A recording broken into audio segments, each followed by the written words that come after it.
Tanzania, in East Africa on the Indian Ocean, has some of Africa's best-known natural reserves. Mount Kilimanjaro and many national parks for years have drawn visitors from all over the world to this beautiful country. Tanzania has more than 260 tribes, all speaking their mother tongue, but the country's language is Swahili. This uniting language has been a major reason for the country's peace, unlike its neighboring countries. Although peaceful, there is major poverty, especially in the rural areas, and with that comes the typical problems you would find in other poor countries. The population of Tanzania is 45 million, 3 million of whom are orphans, many of whose parents have died of AIDS. A high rate of mothers die during childbirth, resulting in many orphaned babies. Babies are abandoned in hospitals, churches, along the road, sometimes in the forest, bus stations, and many other places. Stepping out in faith, Fiona and Esther started looking for land.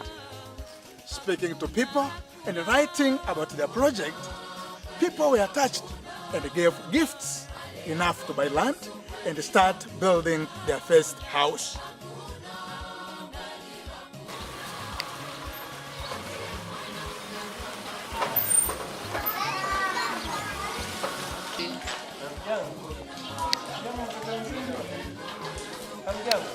All you see here has been possible through the faithfulness of God and the generosity of the friends of Welcome Home Ministry Tanzania.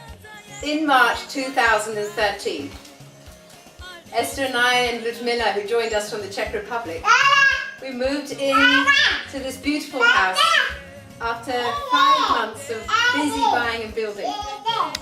Now we have 9 children, each one coming from different situations, mostly quite difficult. This is our current building project. Here where I'm standing is a dining room, kitchen and sitting room. And in the distance over there you can see our rooms for boys. We hope to have 20 boys. And behind is the rooms for the girls, 20 girls. This building project will be finished after a few months. Then we'll be needing to furnish the rooms with tables, chairs, cupboards and things like that for the children. If you've been touched by anything you've seen or heard today, why don't you consider becoming a friend of Welcome Home Ministry Tanzania and begin to support in a way that suits you. As little as £5 a month can become part of what supports a child for school, clothes, food and medical needs. And each child needs a minimum amount of £50 a month. And if you are a young person, why don't you come to Tanzania for 1 month, for 3 months or even for a whole year? Because volunteering in Africa is a life-changing experience. And it's rewarding to be with these children.